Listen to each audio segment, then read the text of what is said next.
இயேசுவின் நாமத்தினாலே உங்களை அவரை நான் வாழ்த்துகிறேன், வரவேற்கிறேன். தவறாமல் நம்முடைய கல்வாரி சிலுவையின் சபையுடைய தேவ செய்தியை கேட்டு வருகிற யூடியூப் சேனல்மா பார்க்குற உங்களையும் நான் வாழ்த்துகிறேன், வரவேற்கிறேன். இந்த தேவனுடைய வார்த்தை மூலியமாக நீங்கள் ஆஸ்வதிக்கப்பட்டு வருவதையும், இந்த யூடியூப் சேனல் மூலயமா பார்த்து கேட்டு ஆஸ்வதித்து வருவதையும் நான் மிக்க மகிழ்ச்சி அடைகிறேன். உங்களுக்காக நான் ஜெபிக்கிறேன்.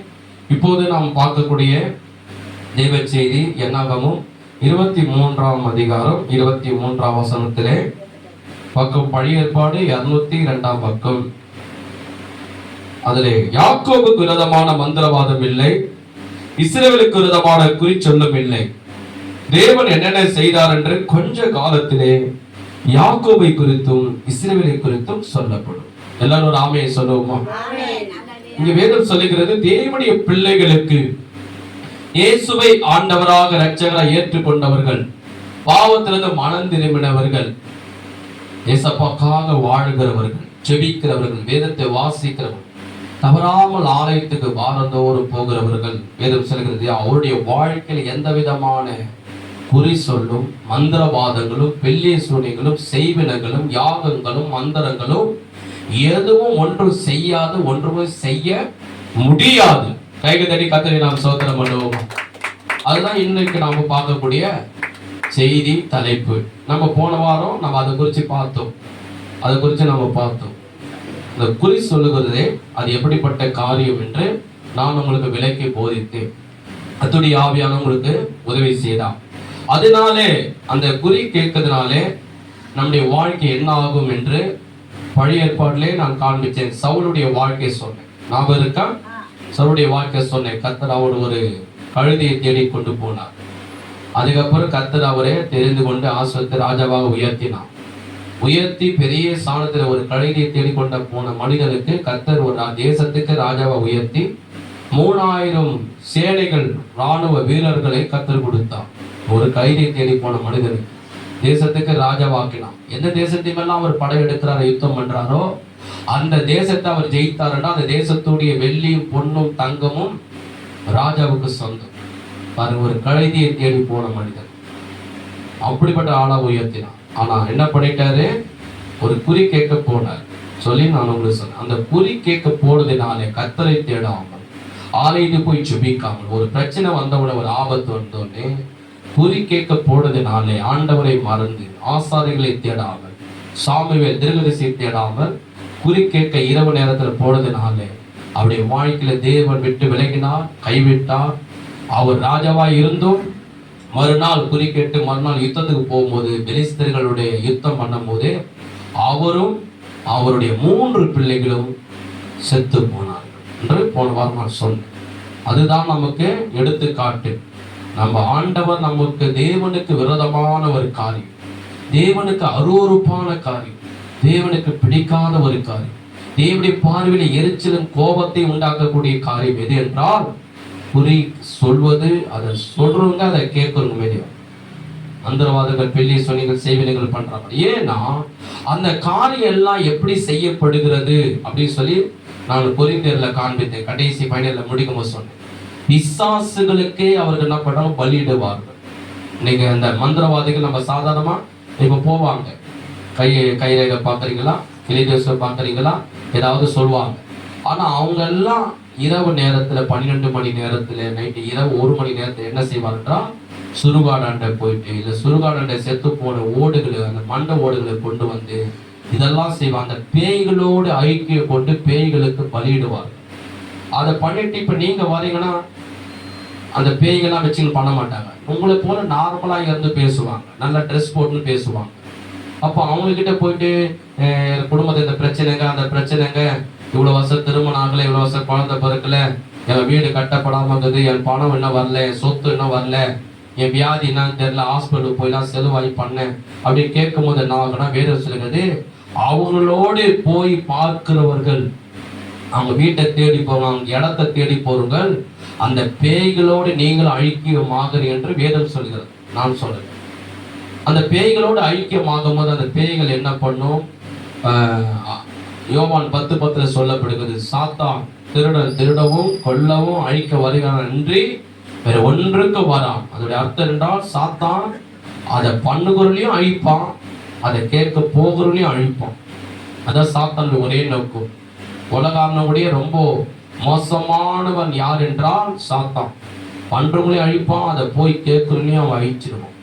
நமக்கு என்ன நினைக்கும், ஓஹோ நம்ம தந்திரமா பண்ணிட்டான், மறைமுகமா பண்ணிட்டான், எதிராளிக்கு விரோதமா பண்ணிட்டான், அவங்களுக்கு என்ன தெரிய போகுது, நம்ம நைட்ல போனோம், யாருக்கும் தெரியாம போனோம், யாருக்கு தெரிய போகுது, நம்ம கூட்டினா போனோம், இல்ல சொன்னாதானே தெரிய போகுது அப்படின்னு நம்ம மறைமுகமா மறைத்து ரகசியமா போய் போனாலும் தேவன் அதை பார்ப்பார். தேவனுக்கு மறைவா அந்த உலகத்துல ஒன்றுமே கிடையாது. சமுத்திரத்தின் ஆழத்துல இருக்கிறது அவருக்கு தெரியும்.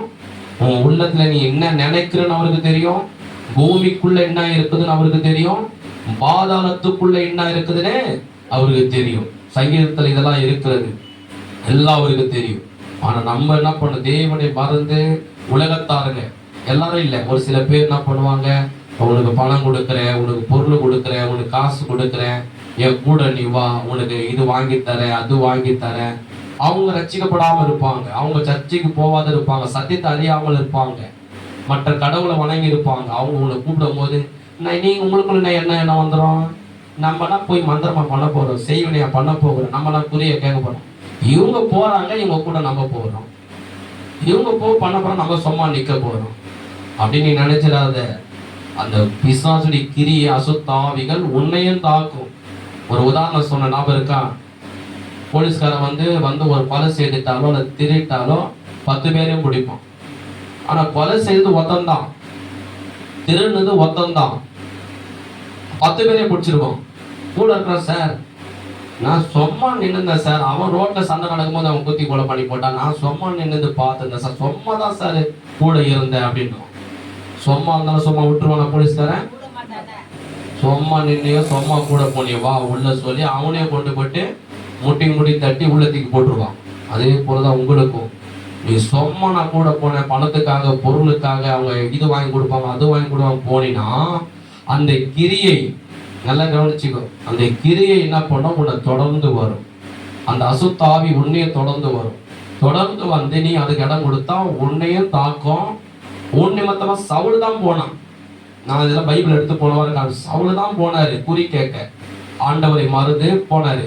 ஆனா மறுநாள் யுத்தத்துல அந்த சவுலும் கூட இருக்கிற 3 பிள்ளைகளும் செத்து போனான்னு சொல்றேன். அதே போல உன்னையும் தாக்கும்.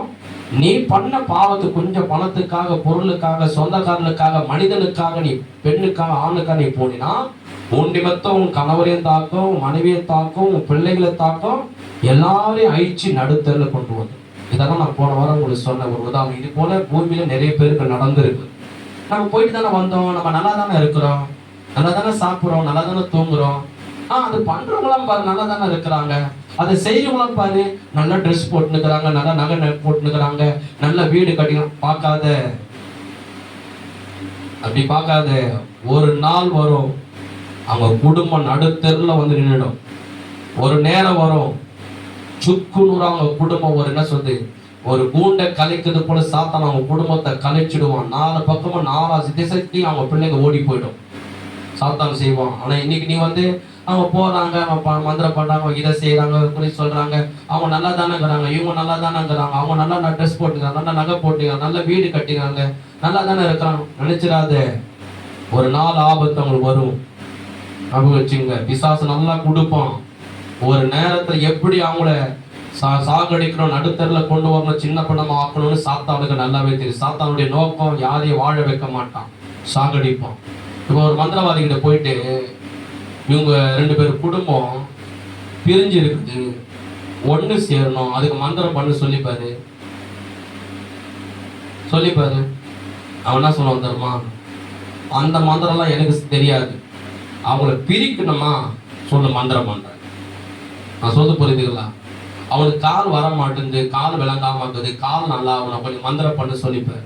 என்னம்மா சொல்லுவான், அந்த மந்திரம்லாம் எனக்கு தெரியாது, அவன் காலை உடைக்கணுமா, முறிக்கணுமா, கை உடைஞ்சி போகணுமா, இல்லை போற விபத்துல அவன் சாகணுமா, மந்திரம் பண்றணுமா. இல்லைங்க அவர் கை அடிபட்டுக்குது, அது நல்லா அவனை, அதுக்கு நல்லா அவனை ஹாஸ்பிட்டல் போகணுமா. நான் சொல்ல புரியுதுங்களா? அதுதான் சாத்தானுடைய எண்ணம். ஒருத்தன் அழிக்கணும்னா செய்வான், ஆனா வாழ வைக்க மாட்டான் சாத்தானும் மந்திரவாதிகளும். ஆனா ஏசப்பா என்ன பண்ணுவாரு? உயிரே கொடுப்பாரு, அவனை வாழவும் வைப்பாரு. அதை ஏசப்பா சொன்னாரு, நான் ஜீவன் கொடுக்கவும் அது பரிபூர்ண படம் வந்தேன் என்று ஏசப்பா சொன்னாரு. நல்லாதான் கைக்கு தடி கர்த்தரை ஸ்தோத்திரம் பண்ணுங்க. சாத்தான் எப்பவுமே அழிப்பான், தேவன் எப்பவுமே காப்பாற்றுவான். சாத்தான் எப்பவுமே பிரிப்பான், தேவன் எப்பவுமே ஒன்று சேர்ப்பார். அதுதான் நம்முடைய தேவன். இப்ப நல்லா புரிந்து கொள்ளணும். அதனால நம்ம பண்ணக்கூடாது, செய்யக்கூடாது. ஆனா ஏசப்பா கூட உண்மையா நீ இருந்தினா, உத்தமனா இருந்தினா, ஜெபம் பண்ணினா, வேதத்தை நீ வாசித்து பரிசுத்தமா இருந்தினா, எல்லாவற்றிலையும் உண்மை உத்தமா நீ வாழ்ந்தினா, கர்த்தர் சொல்ற காரியத்துக்கு நீ குறி கேட்கறதுக்கு அப்படிப்பட்ட இடத்துக்கு அப்படிப்பட்ட ஆட்கள் நீ போகாம இருந்தினா, அதுதான் 23:23 சொல்லப்படுது, யாக்கோபுக்கு விரோதமான மந்திரவாதம் இல்லை, இஸ்ரவேலுக்கு விரோதமான. ஆமென். எல்லாரும் ஆமென் சொல்லுவோமா? நீ ஆண்டவருக்குள்ள நீ இருந்தினா, உண்மையா இருந்தினா, உத்தமனா இருந்தினா, பரிசுத்தமா இருந்தினா, உலகத்துக்கு இடம் கொடுக்காமல், மாம்சத்துக்கு இடம் கொடுக்காமல், பாவத்துக்கு இடம் கொடுக்காமல், குறி கேட்கறதுக்கு இடம் கொடுக்காமல், இச்சைக்கு இடம் கொடுக்காமல், உலக ஆசைக்கு இடம் கொடுக்காமல், ஆண்டவருக்காக பரிசுத்தமா வாழ்ந்தினா, உண்மையா இருந்தினா, உத்தமமா இருந்தினா, எந்த விதமான செய்வினங்களோ, யாகங்களோ, மந்திரங்களோ, பிள்ளைய சொல்லிகளோ, எப்படிப்பட்ட காரியத்தை உனக்கு செய்தாலும் உன்னையும் குடும்பத்தையும் பிள்ளையும் ஒன்று செய்ய முடியாது, ஒன்றுமே உனக்கு வாய்க்காது. அது எவன் செய்யறான், அது அவங்களையே அடிச்சு, எவன் நமக்கு விரோதமா யாரா இருந்தாலும் சரி, அவங்க எவ்வளவு பெரிய கொம்பனா இருந்தாலும் சரி, நமக்கு விரோதமாய் பள்ளம் நோண்டினாங்கன்னா அதே பள்ளத்தில் அவங்க விழுந்து போவாங்க. நமக்கு விரோதமா அவங்க குடும்பத்துறதா எவன் ஒருத்த கல்லை தள்ளி அப்படி குடும்பத்தோடு அழிச்சணும்னு நினைக்கிறானோ, அந்த கல்லை அவங்க மேலே புரண்டு விழுந்து அழிஞ்சு போவாங்க. அது யார் செய்வானா? தேவன் செய்வார். கையை தட்டி கர்த்தரை நாம் ஸ்தோத்திரம் பண்ணுவோமா? நல்ல கரங்க தட்டி கர்த்தரை நாம் ஸ்தோத்திரம் பண்ணுவோமா? அதுதான் நான் சொல்றேன். சரி, இப்போது இன்னும் கொஞ்சம் நாம் பார்க்க போகிறோம். ஏன் இந்த மந்திரவாதங்கள் செய்யறாங்க, ஏன் இந்த பிள்ளையை சொல்லி செய்யறாங்க, அதை குறித்து நம்ம பார்க்கணும். இப்போ நம்ம எதை பார்க்க போறோம்? ஏன் இந்த மந்திரவாதம் குறித்து சொல்லி செய்யறாங்க? நிறைய காரணம் இருக்குது. அதுக்கு முக்கியமான காரணம் என்ன, முக்கியமான ரீசன் என்ன, அவங்க ஏன் இந்த மந்திரவாதம் செய்யறாங்க, குறித்து சொல்லி செய்யறாங்க, அப்படி காரணம் என்ன? முதல்ல பார்க்கும்போது அப்போஸ்தலர் 19ஆம் அதிகாரம் பைபிள் இருக்கு பாருங்க. இதெல்லாம் ஆண்டவர் திட்டவட்டமா இந்த குறி சொல்றது, மந்திரவாதங்கள், செய்வினைகள், யாகங்கள், பில்லி சொல்லி செய்யறது, இதெல்லாம் பைபிள் எல்லாமே இருக்கு. அதுக்கு தான் நான் சொல்வேன், பைபிளை கையில் முதல்ல வாங்குங்க, பைபிளை வீட்டில் படிங்க, ஆலயத்துக்கு வரும்போது கொண்டு வாங்க. நம்ம எங்காவது போகும்போது காசை மறந்துட்டு போவோமா? சரி, இவளை ஏன் செல்போனை விட்டு போவோமா?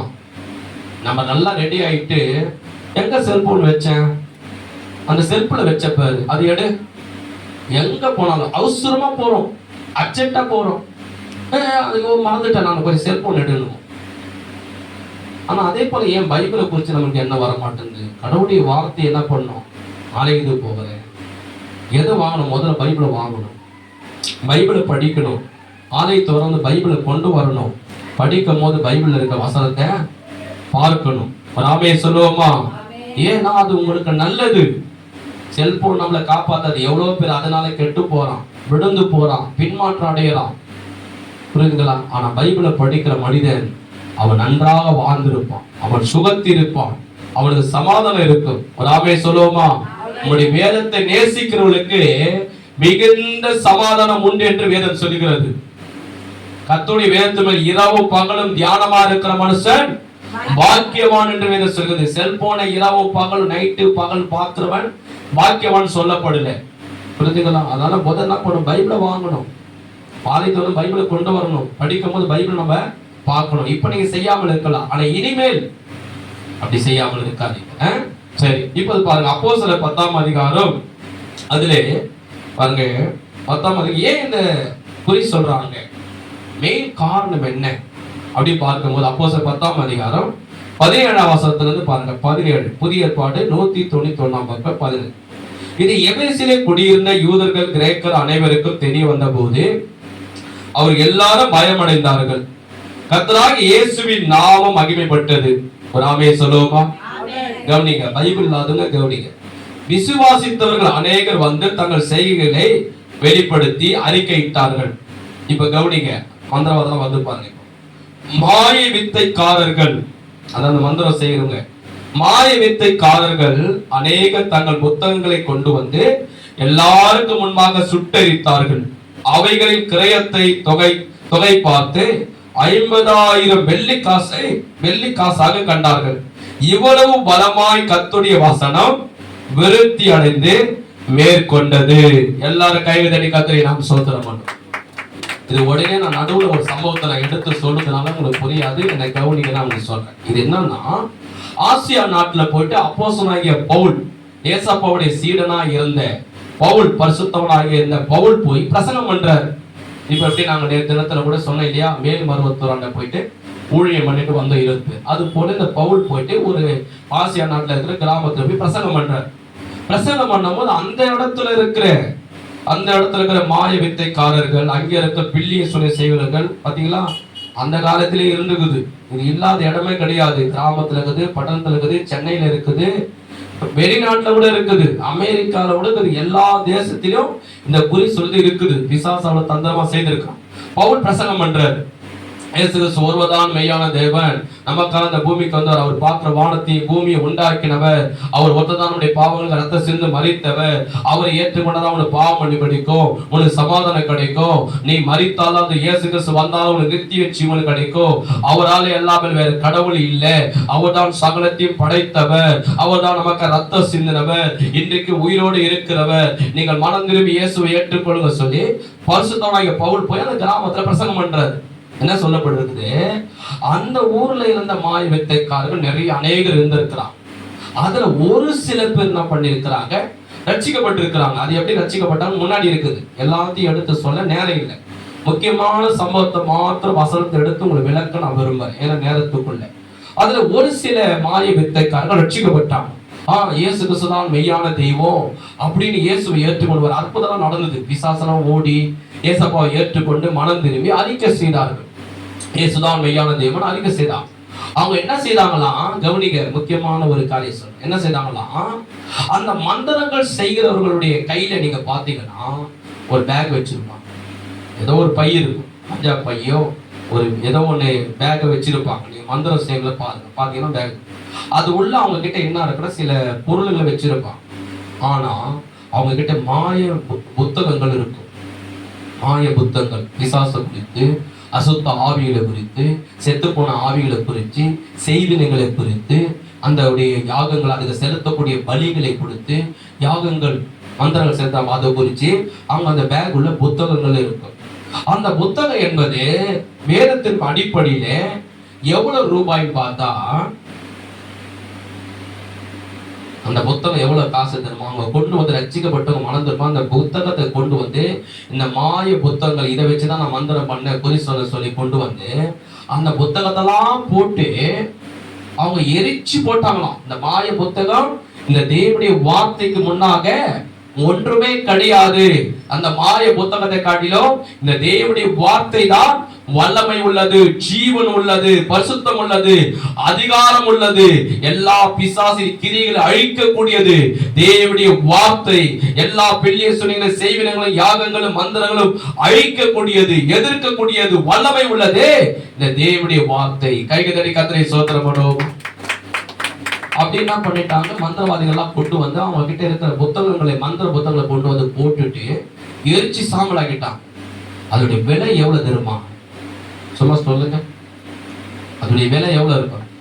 இப்ப நம்ம பைபிள் வாங்கணும்னா எவ்வளவு காசு? அது சாதாரணமா ஸ்டார்டிங் 200 ரூபாய் சாதாரண பைபிள். அதுக்கப்புறம் 300 500 சாதாரண ஸ்டேட் 200 ரூபாய். அவங்க வச்சிருந்த மந்திர புத்தகங்கள் எவ்வளவு தெரியுமா? அசனம் இருக்கு பாருங்க, 50,000 வெள்ளிக்காசை கண்டார்கள். 50,000 வெள்ளிக்காசம். ஒரு 50,000 ரூபாய் மட்டும் இல்ல, அந்த காலத்துல யூதர்கள் யூஸ் பண்ண வெள்ளிக்காசு எவ்வளவு மதிப்புனா, ஒரு வெள்ளிக்காசு எவ்வளவு மதிப்புனா அவங்களுடைய ஒரு வருஷத்துடைய சம்பளம். இப்போ ஒரு வருஷத்துக்கு நம்ம ஒரு மாசத்துக்கு 10,000 ரூபாய் வாங்குறோம் வச்சுங்க, ஒரு வருஷத்துக்கு எவ்வளவு ஆகுது? 1,20,000 ரூபாய். அப்போ இவங்க வந்து ஒரு வெள்ளிக்காசு ஒரு வருஷத்துடைய சம்பளம்னா 50,000 வெள்ளிக்காசு உள்ள மதிப்புள்ள அந்த மாய புத்தகத்தை கொண்டு வந்து அவங்க எரிச்சு போட்டாங்க. ஏன் எரிச்சு போட்டாங்க? இந்த மாய புத்தகத்தை காட்டிலும் தேவனுடைய வார்த்தை தான் வல்லமை உள்ளது, ஜீவன் உள்ளது, அதிகாரம் உள்ளது. எல்லா மந்திரங்களை காட்டிலும், எல்லா செய்வனைகளை காட்டிலும், எல்லா மாய புத்தகத்தை காட்டிலும் தேவனுடைய வார்த்தை தான் வல்லமை உள்ளது, ஜீவன் உள்ளது, பரிசுத்தம் உள்ளது. ஒரு ஆமென் சொல்லுங்க. அப்ப அதெல்லாம் என்ன பண்ணாங்க? எரிச்சு போட்டாங்க. இதை தெரிஞ்ச சில பேர், எல்லாரும் மனம் திரும்பல, மாய வித்தைக்காரன் எல்லாரும் மனம் திரும்ப, கொஞ்சம் பேர் அதுல. இப்ப என்ன சம்பவம்னா, இந்த பவுல் போய் பிரசங்கம் பண்ணிட்டாரு. இப்ப என்னன்னா, அதுல கொஞ்சம் சில பேர் இருப்பாங்களே, மந்திரவாதி கூட நிறைய மந்திரவாதிகள் தெரியும். இப்ப குடிகாரனுக்கு நிறைய குடிகாரன் தெரியும், கொலைகாரனுக்கு நிறைய கொலைகாரன் தெரியும், ரவுடிகளுக்கு நிறைய ரவுடிகள் தெரியும். சொல்லுவாங்க, எனக்கு நிறைய ரவுடி தெரியும்டா, அவன் ரவுடியா இருப்பான். எனக்கு நிறைய கொலைகாரன் தெரியும், அவன் ஒரு கொலைகாரனா இருப்பான். எனக்கு நிறைய திருடனை தெரியும்டா, அவன் ஒரு திருடனா இருப்பான். அதுதான் போலீஸ்காரன் என்ன பண்ண, ஒரு திருடனை பூச்சா போதும், இவன் பின்னாடி 10 திருடனை எங்க இருக்கிறான்னு கேட்பான். அப்போ என்ன சொல்ல வரேன்னா, இவர்கள் இப்படி இருக்கும்போது இந்த மந்திரவாதிகள் கொஞ்சம் பேர் ரசிக்கப்பட்டானுங்க, இன்னும் கொஞ்சம் பேர் ரசிக்கப்படல, மனம் திரும்பல. அதுல ஒரு சில பேர் என்ன பண்றானுங்க பாருங்க. அப்போஸ்தலர் 10ஆம் அதிகாரம் 23ஆம் வசனம் 23ல இருந்து, அக்காலத்திலே இந்த மார்க்கத்தை குறித்து பெரிய கலகம் உண்டாயிற்று. ஒரு பெரிய பிரச்சனை வந்துச்சு. என்ன பிரச்சனை பாருங்க. 24 எப்படி என்றால், தீமோத்தேயு என்னும் பெயர் கொண்ட ஒரு தட்டான் தியானலில் கோவிலை போல வெள்ளினாலே சிறிய கோவில்களை செய்து தொழிலாளிகளுக்கு கவனிங்க மிகுந்த ஆதாயம் வருவித்து கொண்டிருந்தான். மிகுந்த ஆதாயம் வருவித்து கொண்டிருந்தான், வருமானம். அந்த மந்திரவாதத்தினால பெரிய பணம் சம்பாதிச்சு இருந்தாங்க. இவர்களை இப்படிப்பட்ட தொழில் செய்கிற மற்ற வேலை ஆட்களையும் அவன் கூடி வர செய்து, மனுஷர்களே இந்த வார்த்தையை கவனிங்க, இந்த வார்த்தையை கவனிங்க, இந்த தொழிலினாலே நமக்கு நல்ல பிழைப்பு உண்டாயிருக்குது என்று அறிவீர்கள். எல்லாரும் சேர்ந்து சொல்லுங்க, இந்த தொழிலினாலே நமக்கு நல்ல பிழைப்பு உண்டாயிருந்தது. அதை நான் அப்புறம் சொல்றேன். இப்ப கவனிங்க, இப்ப கவனிங்க. இப்படி இருக்க கைகளினாலே செய்யப்பட்ட தேவர்கள் அல்லவென்று இந்த பவுல் என்பவன் சொல்லி, எபேசிலே மாத்திரமல்ல கொஞ்சம் கூறிய ஆசியா எங்கும் அநேக ஜனங்களை போதித்து அவர்களை வசப்படுத்தி கொண்டான் என்று நீங்கள் கண்டும் கேட்டும் இருக்கிறீர்கள். இதனால் நம்முடைய தொழில் அற்று போகும்படியான அபாயம் நேரிட்டு இருக்குது அல்லாமல், மகாதேவியாக தியானலை கோவில் எண்ணாமல் போகிறதற்கும் ஆசியா முழுவதும் பூச்சகரமும் சேவிக்கிற அவளுடைய மகத்துவம் அழிந்து போகிறதற்கும் ஏதுவா இருக்குது என்றான். அவர்கள் இதை கேட்டு கோபத்தினால் நிறைந்து எபேசுடைய தியானலே பெரியவள் என்று சத்தமிட்டார்கள். பட்டணம் முழுவதும் கலகத்தினால் நிறைந்தது. பவுலுக்கு வழித்துணையாய் வந்த மகதனியாகிய காவாயும் அரிஸ்தாகையும் அவர்கள் இழுத்து கொண்டு ஒருமனப்பட்டு அரசாங்க சாலைக்குள் பாய்ந்தோடினார்கள். பவுல் கூட்டத்துக்குள்ளே போக மனதாய் இருந்த போது சீசர்கள் அவனை போக விடவில்லை. இந்த கவனிங்க, நான் உங்களுக்கு சொல்றேன், அது என்ன சம்பவம் சொல்றேன், கவனிங்க. அது சில பேர் ரசிக்கப்பட்ட மாயவித்தைக்காரன். அதுல ஒரு சில பேர் என்ன பண்ணிட்டான், அவனுக்கு தெரிஞ்ச எல்லா மாயவித்தைக்காரையும் கூப்பிட்டு. நான் இப்ப சொன்னேன் இல்லையா, ஒரு கொலைகாரனுக்கு 10 கொலைகாரனை தெரியும், ஒரு திருடனுக்கு 10 திருடனை, ஒரு ரவுடிக்கு 10 ரவுடிய, ஒரு குடிகாரனுக்கு 10 குடிகாரன, அவன் 100 குடிகாரனை கூட தெரியும் இல்லையா? அப்ப என்ன பண்றாங்க, ஒரு சில பேர் இந்த மாய வித்தைக்காரன் என்ன பண்ணிட்டான், போயிட்டு எல்லா மாய வித்தைக்காரனை கூப்பிட்டு, இங்க வாங்க எல்லாரும், நம்ம என்ன பண்ணிட்டு இருந்தோம், நம்ம மாய வித்தை பண்ணிக்கினே ஜனங்களுக்கு இந்த பிரச்சனை அந்த பிரச்சனை, உனக்கு தலைவலியா, இங்க வா, உனக்கு தலைவலி அவங்க வந்தாங்க. நம்ம என்ன பண்ணோம், ஒரு பெரிய செய்வனை உன் மேல வச்சுக்கிறாங்க, இன்னும் கொஞ்ச நாள் உன் தலை வெடிச்சு சின்ன பண்ணமா போகுது. ஐயோ, அந்த ஜனங்கள்லாம் பயந்து நான் என்னையா பண்ணணும், என் தலை வெடிக்க போதா அப்படின்னு. அதுக்கு நீ என்ன பண்ணும், 10,000 ரூபாய் எடுத்துக்கின்னு ஒரு தாம்பல் தட்டுல 2 தேங்காய் வாங்கிக்கின்னு, 4 எலுமிச்சப்பழம் வாங்கிக்கின்னு, 4 வெத்தலை வாங்கிக்கின்னு, எல்லாத்தையும் எடுத்துக்கின்னு நைட்டு கரெக்டா 12 மணிக்கு வந்துடணும். அதுவும் நீ 10,000 கூட நீ வரணும், அதுல கூட 1 ரூபாய் வச்சு எடுத்துன்னு வரணும் அப்படின்னு நம்ம சொல்லி எல்லாரும் என்ன பண்ணோம், கால் வலி, தலைவலி, இடுப்பு வலி, வயிறு வலி, தலைவலினா இப்படி சொல்லி அவங்கள என்ன பண்ணும், ஏமாத்தி அவங்களோட பணத்தை நம்ம வாங்கி சம்பாதிச்சு நிறைய பணம் சம்பாதிச்சோம். அததான் அவன் சொல்றான். என்னென்ன வார்த்தை பாருங்க, படிக்காதீங்க, கவனிங்க. முதல்ல அவன் சொல்றான் பாருங்க, பைபிள் இருக்கு பாருங்க, தொழிலாளிகளுக்கு, அதாவது வேலை செய்வனுக்கு மிகுந்த ஆதாயம் வருவித்து கொண்டிருந்தான். நிறைய பணத்தை நம்ம என்ன பண்ணோம், சம்பாதிச்சோம். ஒரு அம்மா வந்து தலைவலியா, என்னால என்னன்னு தெரியல, தலைவலியா ஏதோ ஒண்ணு உங்களுக்கு பண்ணிட்டாங்க, உங்களுக்கு செய்வனை பண்ணிட்டாங்க, அதனால இன்னும் கொஞ்ச நாள் தான் இருப்பேன், அதுக்குள்ள உங்க தலை டமான்னு வெடிச்சு போகுது. ஐயோ வெடிச்சு போகுதா? அதுக்கு என்ன பண்ணலையா, 10,000 ரூபாயோட நீ வரணும், அப்போதான் நீ நீண்ட நாள் வாழ்வ அப்படின்னா. நம்ம அது போல சொல்லி சொல்லி சொல்லி சொல்லி பணம் நிறைய சம்பாதிச்சுன்றான். அதுக்கப்புறம் என்ன சொல்றான் பாருங்க, இந்த தொழிலினாலே, இந்த வேலையினாலே நமக்கு நல்ல பிழைப்பு உண்டா இருக்குது என்றும். அதுல என்ன பண்ணணும், நிறைய பணம் சம்பாதிச்சோம். என்ன பண்ண, ஒரு பெட்டி மஞ்சா பையத்துக்கு நந்து வந்தேன், இந்த மந்திரம் பண்ணி ஜனங்களை ஏமாத்தி ஏமாத்தி ஏமாத்தி உனக்கு இந்த கட்டுக்குது, உனக்கு அந்த கட்டுக்குது, உனக்கு இந்த பிள்ளை சுனைங்குது, உனக்கு இந்த செய்வனுக்குது. இப்போ சும்மா ஒரு உதாரணம் சொல்றேன். நீ சும்மா உங்களுக்கு இப்போ தினைக்கு நீங்க தலை குளிக்கிறீங்க, அந்த தண்ணியை வந்து தலையில கோத்துருக்குது, அதனால நமக்கு என்ன வரும், தலை நோய் வரும். இப்போ ஒரு மந்திரவாதியை குறி சொல்றவனோ கையில பாக்குறோன்னு போகும்போது ஒரு உதாரணம் நான் சொல்றேன் உங்களுக்கு, அவன்கிட்ட போயிட்டு என்னன்னு தெரியல தலை ரொம்ப வலிக்குதுங்க, சும்மா உனக்கு தண்ணி கோத்துருக்குது நீ சொல்றேன்னு, அவன் என்ன சொல்லுவான் தெரியுமா, வா அப்படி ஓரமா உக்காரு, அவன் பையில இருக்கிற ஒரு பையன் துணி போடுவார், உக்காரு அவரை உக்காரு, கையை நீட்டு பார்ப்பாரு, பார்த்துட்டு சொல்ற ஒரு வார்த்தை, உனக்கு பயங்கரமான செய்வனை பண்ணியிருக்கிறான், உன் வீட்டை பிடிக்கணும், உன் சொத்தை பிடிக்கணும், உன் பணத்தை பிடிக்கணும்னு வச்சுக்கிறான், அது இல்லாம நீ உன் பிள்ளைங்க எல்லாம் அழிஞ்சு போகணும், கல்யாணம் ஆகக்கூடாது, குழந்தை பிறப்பட செய்யணும். உடனே நமக்கு என்ன வந்துடும், என்ன சார் பண்ணணும், என்ன பண்ணுன்னா இதே மாரி இதே டைம்ல கரெக்டா நான் வருவேன். நீ என்ன பண்ணுன்னா ஒரு எலுமிச்சை பழம் வாங்கிக்கணும், ஒரு தேங்காய் நீ வாங்கிக்கணும், 2 வெத்தலை பார்க்கலாம் நீ வாங்கி வச்சுக்கணும். அதுக்கப்புறம் அவருக்கு லப்புன்னு ஒன்னா சொன்னாரு, மொழி எழுதுவாரு. நீ என்ன பண்ணணும், கையில வந்து ஒரு 5,000 கூட நீ வச்சுக்கணும். ஐயோ சாமி, நான் 5,000க்கு எங்க போவேன், நானே வீட்டு வாடகை, நம்ம இப்படி சொல்றேன், உங்க பிள்ளைங்க நல்லா இருந்ததுன்னா நான் உனக்காக இங்க வர, உனக்காக இதெல்லாம் பண்றேன், சரி போ, உனக்காக ஒரு 3,000 தான் கொண்டு வா அப்படின்னு சொல்லி நான் பண்ணுவாரு. உனக்குன்னா தலைவலி, சரி இப்ப நீங்க நடந்து போறீங்க, ஏதோ ஸ்லிப் ஆகி உங்க கால் ஏதோ கொஞ்சம் அடிபட்டுச்சு, காலில் கொஞ்சம் வலிக்குது. நான் சொன்னா உங்களுக்கு ஒரு உதாரணமா சொல்றேன், நான் சொல்றேன். இப்ப அதே மாதிரி ஒரு கிளி தோசைக்காரன் போறான்னு வச்சுக்கேன், அவனை கூப்பிட்டு செய்யாதீங்க, நான் சொல்றேன் அவனுடைய எண்ணம் எப்படி இருக்குன்னு சொல்ல வரேன் அவங்கள்ட்ட, புரியுதா, ஐயா சொல்லிட்டாரு அந்த மாதிரி பண்ணிடாதீங்க. அதை வந்து என்ன பண்ணிட்டு, என்ன தெரியல ரொம்ப நாளா எனக்கு காலில் ரொம்ப வலிக்குது அப்படின்னு நீ சொல்லிப்பான். அவன் என்ன சொல்லுவான் நினைச்சுக்கிற, ஒரு அமுதாட்டு தைல வாங்கி தடுன்னு சொல்லுவாங்க,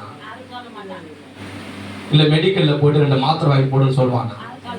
அவாயத்தை என்ன சொல்லுவான், உன் காலு அப்படியே உன்னை கூப்பிடுவான், உட்கார வைப்பான், கண்ணை 5 நிமிஷம் மூடுவான், மூடிட்டு உனக்கு சூர்காட்டுல அமாவாசை அன்னைக்கு ஒரு பொம்மை செய்து அந்த பொம்மையோட ஒரு காலை யாரோ உடைச்சிருக்கிறாங்க, அதனால தான் இப்போ ஒரு கால் வலிக்குது. ஐயோ அப்படியா, என்னையா பண்ணா, அதுக்கு என்ன பண்ண, நான் சொல்றேன், நீ பயப்படாது, நான் இருக்கிறேன், கடவுள் அல்லாத நான் அனுப்பிச்சிருக்கிறேன், நாளைக்கு இதே டைம்ல வருவேன். என்ன பண்ணுன்னா மறுபடியும் எல்லாத்தையும் சொல்லுவேன். அவருக்கு வீட்டுக்கு என்னன்னா வேணும், ஒரு டசன் பழம், என்ன சொன்னோம், 2 ஆப்பிள், தேங்காய், எலுமிச்சை பழம், அவர் வீட்டுக்கு நல்லா வேணுமோ அதெல்லாம் சொல்லிட்டு லாஸ்ட்ல அவர் செலவுக்கு சொல்லிடுவாரு.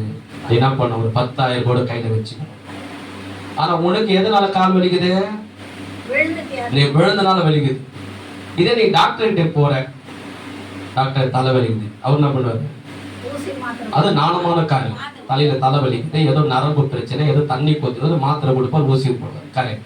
ஏதோ விழுந்துட்ட, நரம்பு பேரண்ட் இருக்குது, எலும்பு உடைஞ்சிருக்குது, அவர் கரெக்டா ஸ்கேன் எடுப்பாங்க, மாத்திரை போடுவாங்க, ஊசி போடுவாங்க, அது கரெக்டான காரியம். இது ஏதாவது ஒரு பிரச்சனையை ஒரு மந்திரவாதி நீ சொல்லிப்பாரு, மாத்திரை போடுன்னு சொல்வானா, தைலம் தடுவு சொல்வானா, ஹாஸ்பிட்டல் போன்னு சொல்வானா, இதான் சமயம்னா அப்படியே அம்மாவை அப்படியே கோய கூடியில் அமுக்கிற பேர் ஒன்று அமுக்கும் மக்கள் அப்படின்னு சொல்லி உன் டீட்டெயில்ஸை சொல்லி அப்படியே உன்னை பயமுறுத்தி உன்கிட்ட இருக்கிற அமௌண்ட்டை போடுவோம். நான் சொல்றது புரியுதுங்களா? அதுக்குதான் என்ன பண்ணணும், அதுதான் இங்க சொல்றோம். என்ன சொல்றாரு, இந்த தொழிலினால நம்ம என்ன பண்ணோம், நிறைய பணம் சம்பாதிச்சோம். அவன் சொல்றான் பாருங்க, நிறைய பணம் சம்பாதிச்சோம், நல்லா இருக்கு, மஞ்சள் பை எடுத்துட்டு வந்தோம், இன்னைக்கு இந்த தொழில் பண்ணி பண்ணி பண்ணி ஒரு வீட்டை வாங்கிட்டோம், சைக்கிள் கூட இல்லை, ஒரு பைக்கை வாங்கிட்டோம், வீடு கூட இல்லை, எவ்வளவு இடத்துல நிலம் வாங்கிட்டாங்க. அவர் கைத்துல பார்த்தீங்கன்னா நெத்தில பட்டை, கைத்துல கொட்டை இருக்கும். இப்ப இந்த குறி சொல்லி சொல்லி சொல்லி பார்த்தீங்கன்னா அப்படி சரசரமா நகைங்க, தங்க நகை முன்னாடியே தொங்கும், சற்று கூட இருக்காது, பட்டன் கூட போட மாட்டார். இப்ப அவ்வளவு தொங்கும். முதல்ல கையில என்ன பண்ணிருப்பாரு, கயிறு கட்டிருப்பாரு. அந்த தொழில் குறி பண்ணி பண்ணி பண்ணி கையில தங்க காப்பா இருக்கும். புரியுதா? உன் கையில இருக்கிற தங்க காப்புலாம் அவர் கையில போயிடும், உன் கைத்துல இருக்கிற செயின் எல்லாம் அவர் கைத்துல போயிடும். ஆனா அது அப்படி கேட்க மாட்டான், நீ பணம் கொண்டு வாங்குவான். நீ என்ன பண்ணுவ, கைத்துல இருக்கிற செயினை வச்சுட்டு பணத்தை கொண்டு போய் அவன் கையில கொடுப்பேன். அவன் பணத்தை கொண்டு போய் மாதுகையில வச்சு தான் செயினை வாங்கி அவர் போட்டுப்பார். சொல்றது புரியுதுங்களா? இதுதான் நான் ஒரு கிண்டல் கேளிக்க சொல்ல, உங்களுக்கு புரியுற பேர் சொல்றேன். அதுதான் நான் சொல்றேன். சொல்றான், இந்த தொழில் செய்தனால நம்ம என்ன பண்ணோம், நிறைய பணம் சம்பாதிச்சோம். இதுவே நிறைய பேர் இருக்கிறாங்க சம்பாதிச்சு. இந்த பவுல் என்பவன் என்ன பண்ணிட்டான், இயேசு கிறிஸ்து தான் மெய்யான தேவன், அவர்தான் கடவுள், அவர்தான் ரத்த சிந்து மரித்தாரு, உங்களுக்காக கண்ணீர் விட்டாரு. இந்த பைபிள்ல இருக்கிற வார்த்தையெல்லாம் ஜீவனுள்ள வார்த்தை, வல்லமுள்ள வார்த்தைகள், பரிசுத்தமுள்ள வார்த்தைகள். இந்த வார்த்தை உன்னை பரிசுத்தமாக்கும், இந்த வார்த்தை உன்னை சுகமாக்க சொல்லி எல்லா நம்ம நாட்டுல இருக்கிற, நம்ம கிராமத்துல இருக்கிற எல்லா பிசாசுகளை இந்த வசனத்தை சொல்லி துரத்திட்டான், இந்த வசனத்தை சொல்லி சுகமாக்கிட்டான். இப்ப ஜனங்கள் என்ன பண்றாங்க, நம்மள நம்பி வராம இந்த பவுலை தேடிக்கிட்டு போறாங்க. அப்படி இந்த மாயவித்தைக்காரன் என்ன பண்றான், எல்லா மாயவித்தைக்காரன் ஒரு கூட்டம் கூடி சொல்லிட்டான். இப்ப இவங்கெல்லாம் என்ன பண்றாங்க, எல்லாம் சேர்ந்து பவுலையும் பவுல் கூட இருந்த எல்லா ஊழியக்காரங்களையும் திட்டுறாங்க, அடிக்கிறாங்க, எல்லாம் பண்றாங்க, எதிர்க்கிறாங்க, சுவிசேஷம் எதிர்க்கிறாங்க, ஊழியக்காரனை எதிர்க்கிறாங்க. இது நடக்குது பாருங்க. அதே அப்போ நான் என்ன சொல்ல வரேன்னா, அப்போ குறி சொல்றது எதற்காக சொல்றான், ரெண்டு காரணம். குறி எதுக்காக சொல்றான், ஒரே ஒரு காரணம், அவ்வளவுதான். புரியுதா நான் சொல்றது? அவங்க செய்யறது அப்படி செய்யறாங்க. நல்ல கவனிங்க. இப்ப நான் அவங்கள குற்றப்படுத்துக்க சொல்ல, கவனிங்க. உங்களுக்கு தெளிவு வரணும், உங்களுக்கு புத்தி வரணும் சொல்லிதான் இப்ப உங்களுக்கு சொல்லின்னு இருக்கிறேன். நான் அவனை பத்தி குற்றப்படுத்துக்கு நான் தேவையில்லை. அவன் எனக்கு எதுவுமே செய்யல, நான் அவனுக்கு எதுவுமே செய்யல, அவன் எனக்கு முக்கியம் கிடையாது. நான் சொல்ல வந்தேன்னா உங்களுக்கு சொல்றேன், உங்களுக்கு புத்தி வரணும், உங்களுக்கு தெளிவு வரணும் தான் உங்களுக்கு விளக்குறேன். இந்த யூடியூப்ல சேனல்ல கேட்கிற உங்களுக்கு சொல்றேன். உங்களுக்கு ஒரு பிரச்சனை வந்துட்டா, உங்களுக்கு ஒரு போராட்டம் வந்துட்டா, ஒரு வியாதி வந்துட்டா, ஒரு கடத்தொல்லை வந்துட்டா, ஒரு பிரச்சனை வந்துட்டா, உடனே உலகத்தாள் மூலியமா இல்ல கூட பந்த மூலியமா என்ன பண்ணுவான், அவங்க மூலம் பேசுவான். நேற்று மேல்மருவத்தூர் ஊருக்கு போயிருந்தேன், ஊழியெல்லாம் பண்ணி முடிச்சோம். ஒரு காடு, அந்த ஊர் பேரை பார்த்தீங்கன்னா காட்டூர். அந்த ஊர் பேரை சுத்தி முள்ளுங்க. அந்த ஊழியை செய்யறோம், அந்த இடத்துல பாம்புங்க ஓடுது, ஊழியை செய்யற இடத்துல பாம்புங்க மேயுது, கீரிப்பிள்ளைங்கெல்லாம் ஓடுது, பாம்பு பின்னாடி கீரிப்பிள்ளைங்க வர ஓடுது. அந்த நடுவில் நாங்க இருக்கிறோம் பார்த்துக்கணும்.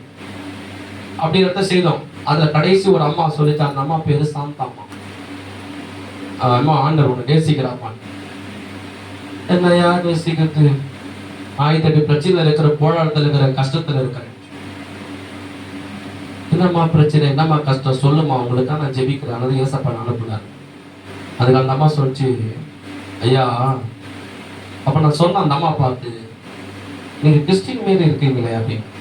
உண்மையாலுமே நேற்று நடந்தது அப்படியே சொல்றேன். இல்ல நாங்க கிறிஸ்டினோ இல்லை. இல்லம்மா, உங்க முகத்தை பார்த்தா எனக்கு தெரிஞ்சு ஆண்டர் உணர்த்துறா நீங்க கிறிஸ்டின் மாரி இருக்கு. அதெல்லாம் ஒண்ணு இல்லை. சரி, உங்களுக்கா ஜெபம் பண்ணிட்டோமா ஒரு 5 நிமிஷம். சரி வாங்க. அந்த அம்மா முறவாசலாம் பெருகி, சரி வாங்க ஐயா உள்ள வாங்க பாருங்க. அப்புறம் ஆண்டவர்லாம் எடுத்து சொன்ன உடனே அந்த அம்மா சொல்லிச்சு, ஐயா தப்பா நினச்சிக்காதீங்க, நான் 10 வருஷத்துக்கு முன்னாடி சர்ச்சைக்கு போனேன், ஞானசம்லாம் எடுத்தேன், இப்போ சர்ச்சைக்கு போறது இல்லை, இப்போ நாங்க ஜெபம் பண்றது இல்லை, இப்போ நாங்க பைபிள் படிக்கிறது இல்லை, இப்போ சர்ச்சைக்கு போய் எத்தனை நாளமா ஆச்சுன்னு உங்களை கேட்டேன். 5 வருஷம் ஆயிடுச்சா. ஏன் 5 வருஷம் நீ சர்ச்சைக்கு போகாம இருக்கிறேன் சொல்லி ஆண்டவர் பத்தி எல்லா உதாரணத்தையும் எடுத்து சொன்னேன். உங்களுக்கு சொல்றது கூட சொன்னேன். அதுக்கு அந்த அம்மா சொல்லிச்சு, இல்லையா நம்ம நிறைய பிரச்சனை, எங்கள் குடும்பத்தில் போராட்டம், கஷ்டம். அதுக்கு எங்கள் வீட்டில் வேலை செய்கிற இடத்துல ஒருத்தர் சொன்னாங்க, நீ முன்னாடி என்ன பண்ணு, சில சடங்காச்சாரங்களை செய்தல்ல, சில சம்பிரதாயங்களை செய்தல்ல, அதே போல நீ திரும்பி பண்ணு, நீ நல்லா இருப்ப அப்படின்னு எங்கள் கம்பெனியில் இருக்கிற ஒருத்தர் சொன்னாங்க. நான் வேலை செய்கிற இடத்துல அப்போ கூட எங்கள் வீட்டில் பிரச்சனை, போராட்டம் எல்லாம் இருக்குது. இன்னும் 2 நாள்ல நாங்கள் செத்து போலான்னு இருக்கிறோம். அவங்க சொன்னது அப்படியே உங்களுக்கு சொல்றேன், செத்து போலான்னு இருக்கோம். நான் எங்கள் வீட்டுக்காரரோட சொல்லிட்டேன், செத்து போலான்னு இருக்கிறோம். ஏன்னா அவ்வளோ பிரச்சனை, போராட்டம், சொல்ல நேரம் இல்லை. அப்புறம் 2 நாள் முன்னாடி நைட்டு இரவுல ஒரு சொப்பனம் பார்த்தேன். நான் என்னம்மா சொப்பனம் பார்த்தீங்க சொல்லுங்கம்மா அப்படின்னு. ஏசப்பா எங்கள் வீட்டுக்குள்ள வராரு, வெள்ளை ட்ரெஸ் போட்டுக்கிறாரு, அந்த ஊர் பார்த்தீங்கன்னா இந்த இடம் இல்லை, காட்டு ஊர், ஊரே காட்டு உள்ளது. அந்த ஜனங்க பார்த்தீங்கன்னா காட்டுல போயிட்டு விறகு பொறிக்கணும் வருவாங்க, காட்டுல இருக்கிற பாம்புகளை அடிச்சு சாப்பிடுவாங்களாம், அந்த எலிகளை பிடிச்சி அடிச்சு சாப்பிடுவாங்களாம். அந்த ஜனங்கள் இருளில் உள்ள ஜனங்க, இருளன்னு சொல்லுவாங்க. அப்படிப்பட்ட காட்டுல வாழ ஜனங்க. அந்த ஜனங்களுக்கு அவன் சொன்னா, அது எனக்கு ஒன்னே புரியலையா, அந்த அவரை போயிட்டு நான் கட்டி பிடிச்சி ஓடு கத்துறேன், ஏசப்பான்னு கத்துறேன், அவர் என்னை பார்க்கிறாரு அப்படின்னா. அப்புறம் விலைக்கு சொன்னேன், ஏசப்பா பாருமா, உன்னை தேடி உன் வீட்டுக்கு வந்திருக்கிறாரு. அதனாலதான் இன்னைக்கு நீ யாருன்னு எனக்கு தெரியாது, நான் யாருன்னு உனக்கு தெரியாது, என்ன நீ இது வரைக்கும் பார்த்தது கிடையாது, நானும் உங்களை பார்த்தது கிடையாது. இப்ப ஏன் நான் உங்க வீட்டுக்கு வந்திருக்க, அந்த ஊர்ல இவ்வளவு ஜனங்க மத்தியில் உங்க வீட்டுக்கு வந்திருக்கிறேன், ஏசப்பா என்ன அனுப்பி இருக்கிறாரு. ஒரு ஆமையை சொல்லுவோம். அதனால ஆமாயா, நீங்க சொல்றது கரெக்டு தாயா, நீங்க சொல்றதெல்லாம் ஏசப்பா வந்து என்கிட்ட சொல்ற மாரி இருக்குயான்னாங்க. அப்புறம் அவங்களுக்கு வசனத்துல சொல்லி அவங்களுக்கு நைட் 7 மணி அந்த இடமே இருட்டாயிடுச்சு. ஒரு லைட் வச்சு, செல் இருக்கு இல்லையா, இந்த செல் எடுத்து அந்த டார்ச் வச்சு பிடிச்சிருந்தேன். வெளிச்சம் இல்லை, எனக்கு கீழே பாம்பு வரப்போகுது, டார்ச் வச்சு இப்படி பிடிச்சி நின்றுருந்தேன் நான். அப்புறம் என்ன பண்ண, அவங்களுக்கு ஏசப்பா பற்றி சொல்லி அப்புறம் அவங்களுக்கு ஜெபம் பண்ண. கடைசி அந்த அம்மா சொன்னாங்க, ஐயா என் உள்ள என்னன்னு தெரியல, சமாதானமாகுது, நிம்மதியாகுது, சந்தோஷமாகுது, நானும் என் வீட்டுக்காரன் ஜெபம் பண்ண போறோம். இந்த ஊர்ல சபை இல்லை, போனோம்னா அந்த காடெல்லாம் தாண்டி ரொம்ப தூரம் 2 மணி நேரம் தூரத்துல போனோம், நான் காலையில சர்ச்சுக்கு போறேன். நான் கைக்கு தடி கத்தரை மையப்படுத்துவோம். எதுக்கு இதை சொல்ல வரேன்னா, அவங்க என்ன பண்ணாங்க, ஏசப்பா பத்தி அவங்க இப்படிப்பட்ட ஜனங்களை அவங்க என்ன பண்ண, உலகத்தார் மூலியமாக, ஒரு சொந்தக்காரர் மூலியமா, அவங்க கூட பிறந்த மூலியமாக உங்களை என்ன பண்ணுவான், அந்த பின்மாற்றம், உனக்கு ஒரு வியாதியா, உனக்கு ஒரு பிரச்சனையா, உனக்கு ஒரு போராட்டமா, நீ நேசிக்கிறங்க, நீ அன்பு காட்டுறங்க, நீ ரொம்ப பழகுறங்க, உனக்கு உதவி செய்யுங்க. அவங்க நல்லவங்க தான், அவங்கள கெட்டவங்க நான் சொல்லல, அவங்க பாவின்னு சொல்ல, மோசமான சொல்ல, அவங்க மூலியமா பின்னாடி பிசாசு என்ன பண்ணுவான், உன்னை தேவனுக்கு விரோதமாய் பாவம் செய்வதற்கு, உன்னை பாவத்துல தள்ளுவதற்கு, தேவன் உன்னை விட்டு விலகுவதற்கு, கவனிங்க, உன்னை தேவன் விட்டு விலகணும். ஏன்னா தேவன் உன் கூட இருக்கிறவருக்கு சாத்தானால உன்னையும் குடும்பத்தின் பிள்ளைங்க தொட முடியல. அதனால தேவன் உன்னை விட்டு விலகணும். தேவன் விட்டு விலகினாருன்னா உன்னையும் குடும்பத்தை அழிக்கலாம். என்ன பண்ணுவான், நீ யாரை நேசிக்கிற, யார் மேல அன்பு வச்சிருக்க, யார் மேல பாசம் வச்சிருக்கிற, உனக்கு ஏதாவது கொடுத்து கூட உதவி பண்ணுவாங்க, உள்ள உங்க சொந்தக்காரன் கூட இருக்கலாம். ஆனா ஒரு சத்தியம் தெரியாதனால, ஏசப்பா பத்தி தெரியாதனால உனக்கு ஏன் இந்த பிரச்சனையை சொல்லிக்கினே இருக்கிற, ஏன் இந்த வியாதி நீ சொல்லிக்கினே இருக்கிற, ஏன் இந்த கஷ்டத்தை நீ சொல்லிக்கினே இருக்கிற, வா எனக்கு தெரிஞ்ச இடங்குது, நம்ம போயிட்டு வரலாம். அவர்கிட்ட போனா மந்திரம் பார்த்து கரெக்டா சொல்லுவாரு, கரெக்டா குறி சொல்வாரு, உனக்கு சரியாயிடும். என்கிட்ட காசு இல்லை, நான் செலவு பண்றேன், நீ வா அப்படி என்ன பண்ணோம், உன்னை கூட்டு. அவங்க செய்யறது உனக்கு நல்லா இருக்கணும், நல்ல மனசை தான் அவங்க செய்வாங்க. நல்லா கவனிங்க, அந்த மந்திரவாதி என்ன பண்ணுவான், பணத்துக்காக உன்னை குறி செய்வான். அவன் பின்னாடி இருந்து பிசாசு என்ன பண்ணுவான், உன்னை அழிப்பான், உன் குடும்பத்தை அழிப்பான். ஒன்று புரியுதுங்களா? அதுக்குதான் அந்த குறி சொல்றதுக்கு இடம் கொடுக்க கூடாது. எபேசியர் 4ஆம் அதிகாரத்தில் இருக்கிறது, சாத்தானுக்கு இடம் கொடாமல் இருங்கள். பக்கத்துல பார்த்து சொல்லுங்க, சாத்தானுக்கு இடம் கொடாமல் இருங்கள். நீங்க இவங்களை பார்த்து சொல்லுங்க, நீங்க அவங்கள பார்த்து சொல்லுங்க, நீங்க அங்க இருந்து இங்க சொல்லுங்க, அவங்கள பார்த்து சொல்லுங்க. சாத்தானுக்கு இடம் கொடுக்காத. இல்ல சரி கவனிங்க. அப்போ சாத்தானுக்கு இடம் கொடுக்காதுன்னு அர்த்தம்னா, அவனுடைய குறி சொல்றது, மந்திரம் சொல்றது, செய்வினை செல்வது, யாகங்கள் பண்றது, கைரேகை பார்க்கறது கூட, கிளி தோசையை பார்க்கறான் பார்த்தீங்களா, அது கூட சொல்ற கவனிங்க, பார்க்காது. கொஞ்சம் நல்லா யோசனை பண்ணிப்பாங்க. கடவுள் நமக்கு 6 அறிவு பத்தி 4 ஒரு கிளி வெளியே வந்து அது எடுத்து கொடுக்குதுன்னு வச்சு, அதை பார்த்துட்டு நீ இவ்வளவு நாள் வாழ்வ, இவ்வளவு நாள் உன் குடும்பம் நல்லா இருக்கும், உன் பிள்ளைங்க நல்லா இருக்கும், திருமணம் ஆகும், உன் வீடு கட்டப்படும். ஒரு கிளி வாங்கி சொல்லிட்டோம்னா, ஒரு முட்டைக்குள்ள எடுத்து டப்புன்னு போட்டா பொட்டுன்னு போயிடும் கிளி. அதுக்கு அது ரெக்கைய உடைச்சு காலை உடைச்சு கூண்டுக்குள்ள போட்டுக்கிறான். அது எப்படி உன் வாழ்க்கையை வரலாறு சொல்லும்? ஒரு அம்மா அப்படிதான் எங்களுக்கு சொல்லு, சாமி உன் வாழ்க்கையை பத்தி சொல்லட்டா அப்படின்னு. நான் சொன்னேன், அம்மா நீ பூமியில வாழ வாழ்க்கை தான் சொல்லுவேன், நீ செத்த பிற்பாடு எங்க போவ எங்க போக மாட்டேன் நான் சொல்லட்டான்னு. வர சாமி அப்படின்னு சொல்லி போயிடுச்சு. நீ நரகத்துக்கு போவியா பரலோகத்துக்கு போவியா நான் சொல்றேம்மா உனக்கு என்ன, வர சாமி சொல்லி கடகன்னு அந்த சாமி ஓடிச்சு. புரிதல் நான் சொல்றது அப்ப புரிஞ்சிடுச்சு. இன்னொருத்தவங்களுக்கு அது மாதிரி தான், அவங்க ரட்சிக்கப்படணும், மனம் திரும்பணும். என்ன பண்ணிச்சு, சாமி உன் கையை நீட்டு அப்படின்னு. அப்ப நான் உங்க முன்னாடி இப்படி பாஸ்டா இருக்கிறேன், ஜீப்பெல்லாம் போட்டு, வெளியெல்லாம் போனால் இப்படி போக மாட்டேன். கலர் ட்ரெஸ் போட்டுக்கிட்டு நீங்கள் அப்படி நார்மலாக அது மாதிரி ட்ரெஸ் போட்டுப்பேன். ஒரு இடத்துல அப்படி தான் உட்காந்துட்டேன். சாமி உன் கையை நீட்டு, நான் பார்த்து ஏதாவது ஒரு நல்ல காரியமாக உங்களுக்கு சொல்கிறேன், நல்ல காலம் போகிறேன்னு சொல்கிறேன். நான் என்ன பண்ணேன், உங்கள் கையை நீட்டுமான்னு. ஏன் சாமி கையை நீட்டாமே பார்க்காமே காசு கொடுக்க போறியா? நீட்டு சாமின்னு. நான் என்ன பண்ணேன், பேக்கில் வச்சிருந்தேன், கைப்பிரதி எடுத்து கையில் கொடுத்தேன். இது என்ன சாமி? அது பார்த்துச்சு. ஏசு யார்? என்ன சாமி இது? எந்த தெய்வத்தோட யாருன்னு போடல, ஆனால் இது மட்டும் ஏசு யார், இது ஏசு யாருன்னு முதல்ல நீ பண்ணி அதுக்கப்புறம் ஒன்று ஆண்டவர் ஆஸ்வதிப்பாங்க. வேணாம் சாமி. ஏன் அவங்க வேணான்னு போறாங்க? இயேசுவை ஏற்றுக்கொண்டா இந்த மந்திரவாதம் செய்ய முடியாது, பணத்தை சம்பாதிக்க முடியாதுன்னு இயேசுவை வேண்டான்னு மறுத்து வச்சுட்டு போறான். நான் சொல்றது புரியுதுங்களா? இப்போ மந்திரம் பண்றவங்க, செய்வனை பண்றவங்க பாருங்க, அவங்க கிட்ட எல்லா தெய்வத்துடைய எல்லா கடவுளுடைய போட்டோங்களை வச்சிருப்பான், எல்லா போட்டோ வச்சிருப்பான். ஆனா ஏசப்பாவுடைய போட்டோ இருக்கிறத நீ பாரு, இருக்காது. ஏசப்பாவுடைய பைபிள் இருக்கான்னு பாரு, அவன் எல்லாத்தையும் வச்சிருப்பான், எல்லாத்தையும் வச்சிருப்பான்.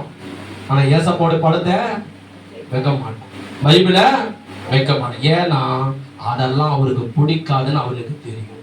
இந்த செய்வனெல்லாம் இவர் செய்யவே மாட்டாருன்னு அவனுக்கு தெரியும். ஆனால் எந்த ஒரு மந்திரவாதனும் ஏசப்பாவுடைய படத்தை வைக்க மாட்டான், இந்த பைபிளை வைக்க மாட்டான். ஏன்னா அவைகள் எல்லாவற்றையும் காட்டிலும் வல்லமை உள்ளது ஏசப்பா, அவைகள் எல்லாவற்றையும் காட்டிலும் பரிசுத்தம் உள்ளது தேவனுடைய வார்த்தை. கைகள் தட்டி கர்த்தரை நாம் ஸ்தோத்திரம் பண்ணுவோமா? சரி, கடைசியா நான் சொல்லி முடிக்கிறேன். என்னன்னா, சரி, மந்திரவாதங்கள் பெரிதா இல்ல ஏசப்பா பெரியவனா? மந்திரவாதம் செய்கிற பிசாசு பெரியவனா அல்லது ஏசப்பா பெரியவனா? அந்த மந்திரவாதங்கள் வல்லமை இருக்கிறதா அல்லது ஏசப்பாவுக்கு அதிக வல்லமை இருக்கிறதா? சரி, இதெல்லாம் தெளிவா சொல்றீங்க, கரெக்ட். ஒரு பிரச்சனைன்னு வந்தவனா அவனை தேடி ஓட விடாது, புரியுதா? அதுதான் முக்கியமான காரியம். உங்களுக்கு ஆபத்துன்னு வந்த உடனே தேடி ஓடக்கூடாது. இதெல்லாம் வாயத்து வந்து சபையில சொல்லிடுறீங்க, பக்தி மாரி ரொம்ப விசுவாசமே சொல்றீங்க, எல்லாரையும் சொல்ல, ஒரு சில பேரை சொல்றேன். ஆனா ஒரு பிரச்சனை ஒரு கஷ்டம் வந்த உடனே அதை தேடி ஓடக்கூடாது. நான் எடுத்து காட்டுறேன் பாருங்க, யாருக்கு அதிக வல்லமை இருக்கு, யாருக்கு அதிக சக்தி இருக்கு, யார் அதுல ஜெயிப்பான்னு வசனத்துல காண்பிக்கிற பாருங்க. நிறைய இருக்கு, ஒரு வசனம் மட்டும் காண்பிக்கிற பாருங்க. அதுல யாத்திராகமத்துல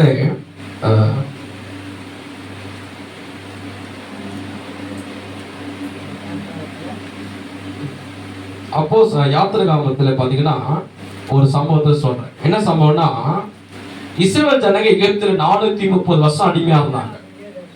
430 வருஷம் அடிமையா இருந்த இஸ்ரவேல் ஜனங்கள், அந்த ஜனங்களுக்கெல்லாம் பார்வோன் பெரிய அதிகாரியா இருந்தான். பார்வோன் தான் அதிகாரியா இருக்கு. அந்த ஜனங்கள் 430 வருஷத்துக்கு 4 தலைமுறைக்கு எகிப்தில் அடிமையா இருந்தாங்க. நான் சொல்றது 6000 வருஷத்துக்கு முன்னாடி. மிகவும் வல்லமையான அரசு, கடினமான போர்ச்சவர்கள் இஸ்ரவேல் ஜனங்களை 430 வருஷம் அடிமைப்படுத்தினாங்க. அவங்க செங்கல் கல்ல அறுக்கிறது, அவங்களுக்கு சாப்பாடு கொடுக்க மாட்டான், துணி கொடுக்க மாட்டான், பணம் கொடுக்க மாட்டான். அந்த எகிப்தில் இருக்கிற பிரமிடு சொல்லுவாங்க பாருங்க, அதெல்லாம் இவங்க தான் செய்தாங்க. ராஜாவுடைய அரண்மனைகள் இப்பெல்லாம் நிறைய லாரிங்க இருக்கு, நிறைய வண்டிங்க இருக்கு. அவங்கெல்லாம் அந்த தோளிலே வச்சு பெரிய பெரிய கற்களை, பெரிய பெரிய பாறாங்கற்கள் தோளில் வச்சு சுமந்து சுமந்து சுமந்து கஷ்டப்பட்டு அடிமையா இங்க வேலை செய்தாங்க.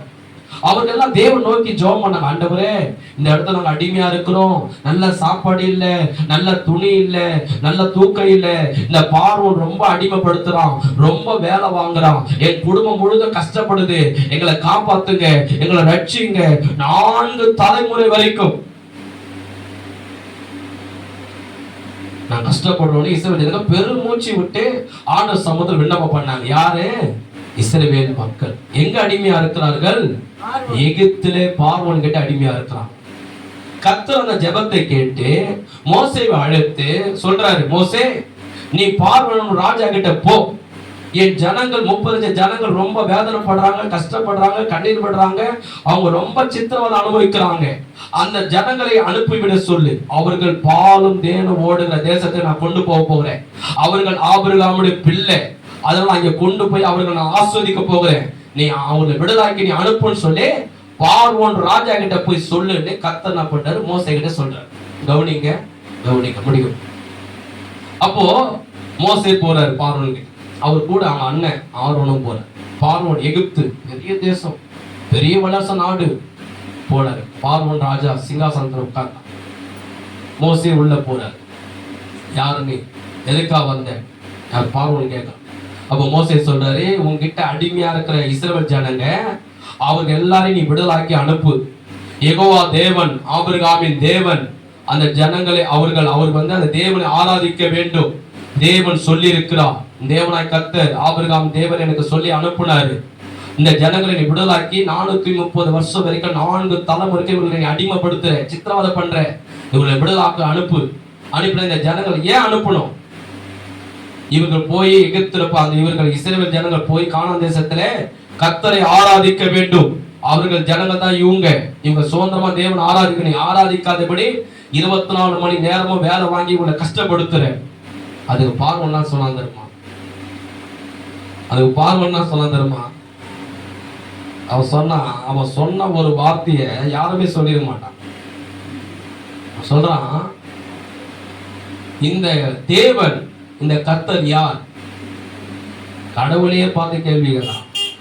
இந்த கடவுள் யார்? இந்த கடவுளுக்கு நான் ஏன் பயப்படணும்?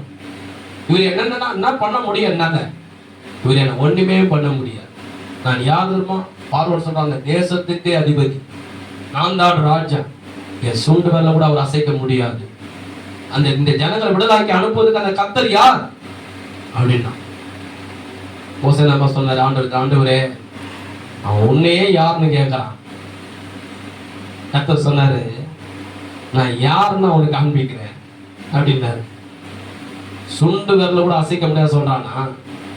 அவன் கண்ணிலே விரல விட்டு நான் ஆட்டுறேன், அவன் உங்களை எப்படி துரத்தலான்னு பாரு, நான் யாருன்னு அவனுடைய வல்லமை என்ன காண்பிக்கிறேன்.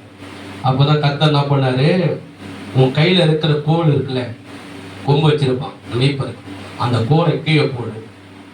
அதே போல எகிப்துல, அந்த தேசத்துல எகிப்துல அரண்மனையில மோசே நபர் கோலை கீழே போட்டார். பைபிள் இருக்கு, இதெல்லாம் வாசிக்கிற பாருங்க. யாத்திராகமம் 7ஆம் அதிகாரம் 10ஆம் வசனம் பாருங்க. மோசே ஆரோனும் பார்வோனத்தில் போய் கர்த்தர் தங்களுக்கு கட்டளையிட்டபடி செய்தார்கள். ஆரோன் பார்வோனுக்கு முன்பாக, அவன் ஊழியக்காரருக்கு முன்பாக தன் கோலை போட்டான். அது சர்ப்பமாயிற்று.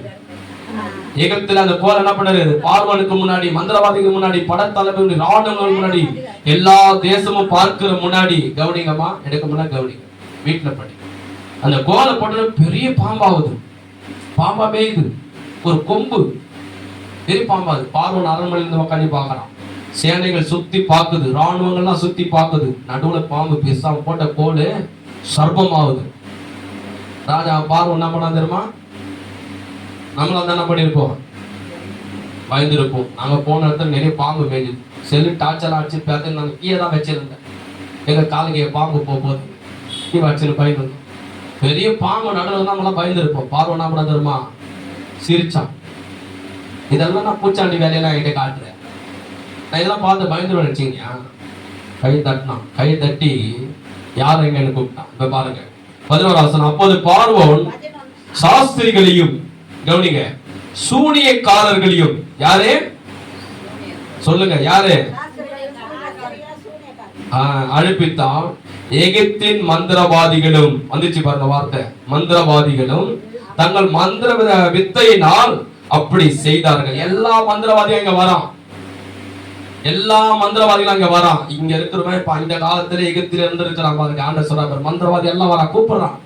எல்லா மந்திரவாதிகள் வாங்கடான்னு. எல்லா சேனையும் வருது, மந்திரவாதிகள்லாம் எல்லாரும் வந்து நிக்கிறாங்க. பார்வோன் சிரிக்கிறான். நீ கோல் போட்டு பாம்பு ஆயிடுச்சுன்னு நான் பயந்துருவேன் நினைச்சீங்கயா? உன் தேவனுக்கு பயந்துருவேன் நினைச்சீங்கயா?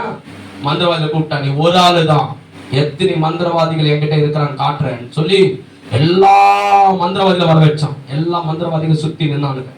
அவனுக்கு கையில கோல் இருந்தது. இப்ப என்ன பண்றான் பாருங்க 12ஆம். அவர்கள் ஒவ்வொருவனாக தன் கோலை போட்ட போது, எல்லாரும் கோலை கீழே போடுறான். அவைகள் சர்ப்பங்களாயின. சர்ப்பம்னா பாம்பு. சர்ப்பங்களாயின. ஆரோனுடைய கோலோ அவர்களுடைய கோல்களை விழுங்கிற்று. மீண்டும் வாசிக்கிறேன். ஆரோனுடைய கோலோ அவர்களுடைய கோல்களை விழுங்கிற்று. ஒரு ஆமே சொல்லுவோமா? என்ன சொல்ல வரேன்னா, எல்லா மந்திரவாதிகள் என்ன பண்ண கோலை கீழே போடுறாங்க. எல்லாமே பாம்பாகுது. மோசே போட்ட கோல் ஒரு பாம்பு, இந்த பார்வர்கள் எதிர்ப்பு இருக்கிறாங்க, ஒரு ஆள் இல்ல, சுத்தி ஆயிரக்கணக்கான மந்திரவாதிகள் நின்று குறி சொல்றவங்க மந்திரவாதிகள் எல்லாம் கோல கேட்க போறாங்க. எல்லாமே சர்ப்பமா பாம்பமா. அது என்னன்னா எல்லாரும் பாக்குறாங்க, பார்வன் பாக்குறான், அவர் ராணி பாக்குது, படத்தளபதி பாக்குறான், மந்திரவாதி பாக்குறாங்க, சேனை முழுவதும் பாக்குது, ஜனங்க சுத்தி பாக்குறாங்க. மோசே இருக்கிறார், ஆரோன் இருக்கிறாங்க. மோசே ஒரே ஒரு ஆள், ஆரோன் கொடுக்குறாங்க.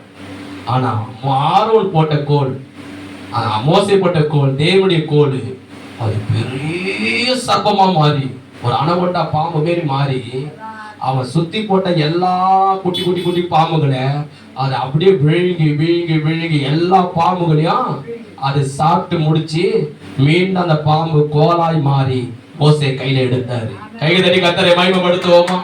நல்லா கையை தட்டி கத்தரை மகிமைப்படுத்துங்க. எவ்வளவு பெரிய காரியம் பாரு. அப்போ இதுல இருந்து தேவன் என்ன சொல்றாரு?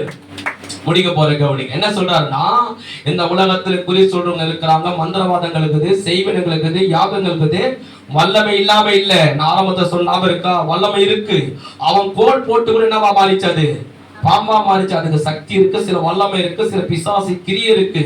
அதனாலதான் உலகத்தானுக்கு மந்திரம் பண்ணோம்னா கை விளங்காம போகுது, கால் விளங்காம போகுது, சில பேர் இறந்து போறாங்க, நடக்குது. ஆனா அது யாரை தாக்கும்? அது மந்திரவாதம் யாரை எதிர்க்கும்னா, இயேசுவை ஏற்றுக்கொள்ளாதவன், இயேசுவை நம்பாதவன், விசுவாசிக்காதவன், ரட்சிக்கப்படாதவன், பாவத்துல மனம் திரும்பாதவன், அவனை அது தாக்கும்.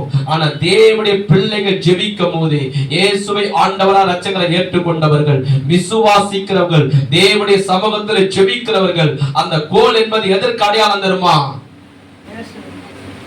இயேசுவின் நாமத்துக்கு அடையாளம். தாவீது சொல்வாரே, உன் கோலும் என் தடியும் என்னை தேற்றும் என்று சங்கீதம் 23ஆம் அதிகாரத்தில் சொல்லப்படுகிறது.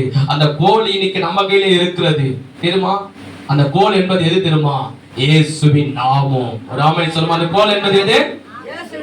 அந்த கோல் என்பது எது? அந்த கோல் என்பது எது? இயேசுவின் நாமம். எந்த மந்திரவாத செய்வினங்கள், யாகங்கள், மந்திரங்கள், குறி சொல் எதுவா இருந்தாலும் இயேசுவின் நாமத்தை நீ சொல்லும் போது எந்த விதமான செய்வினங்களும், யாகங்களும், மந்திரங்களும், பிள்ளை சொல்ல செய்வினங்களோ எல்லாவற்றிலும் காட்டிலும் 1000 மடங்கு வல்லமை உள்ளவர், அதிகாரம் உள்ளவர், சக்தி உள்ளவர் தேவன். அவர் தலையை நெசிக்கு உலகத்தின் அதிபதி சாத்தானியை நெசிக்கிறவர், வலு சர்பத்தை நெசிக்கிறவர், பாதாளத்தை சிலுவில் நெசிக்கிறவர், நரகத்தை சிலுவில் நெசிக்கிறவர். கொலைசியர் 2:15 சொல்லப்படுகிறது, அவர் துரித அதிகாரங்களை உரிந்து கொண்டு வெளிரகமாய் கோலமாக்கி சிலுவையிலே சாத்தானே இயேசு கிறிஸ்து வெற்றி சிறந்தார். எதற்காக? நமக்காக வெற்றி சிறந்தார். கையை தட்டி கர்த்தரை மகிமைப்படுத்துவோமா? அது என்ன பண்ண எப்பவுமே நீங்க சொல்லணும். யாராவது வந்து சொல்றானா, உன்னை என்ன பண்ணிடுவோம் பாரு, உன்னை என்ன செய்திடுவோம் பாரு, உன்னை அனுப்பிச்சிடுவோம் பாரு, உன் வீட்டை காலி பண்ணுவோம் பாரு, உன்னை ஓட விட்டுருவோம் பாரு, உன் குடும்பத்தை நாள ஆக்கிடுவோம் பாரு அப்படின்னு சொல்றாங்களா?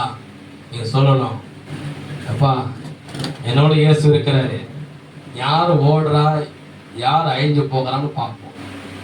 அவன் எல்லாம் பண்ணாலும், மந்திரங்கள், யாகங்கள், பிள்ளை செய்யணும் பண்ணாலும், நம்ம செய்ய வேண்டியது ஒன்னே ஒண்ணு, முழங்கால் படிக்கணும். ஒரு பக்தன் சொன்னான், மூளை சாதிக்காதது முழங்கால் சாதிக்கும். மூளையில 1000 யோசிக்காத. உலகத்தார் 1000 ஐடியா கொடுப்பான், சொந்தக்காரன் கொடுப்பான், கூட போதும். அவங்க இப்படி பேசிட்டாங்க, அவங்க அப்படி பேசிட்டாங்க, ஐயோ அவங்க இவ்வளவு சண்டை போட்டுட்டாங்க, உன் பிள்ளை இப்படி ஆக்கிடுவாங்களாம், 4 பேரை வச்சு இப்படி பண்ணிடுவாங்களாம், நம்ம இங்க போலாம், அந்த மந்திரவாதிகிட்ட போலாம், இந்த மந்திரவாதி சொன்னா, இவர் எல்லாவற்றையும் காட்டிலும் வல்லமை உள்ளவர் என் இயேசு, எல்லாவற்றையும் அதிகாரம் உள்ளவர் என் இயேசு, அவரால் முடியாது ஒண்ணுமே சொல்லி முழங்கால் போட்டு நீ ஜெபிக்கணும்.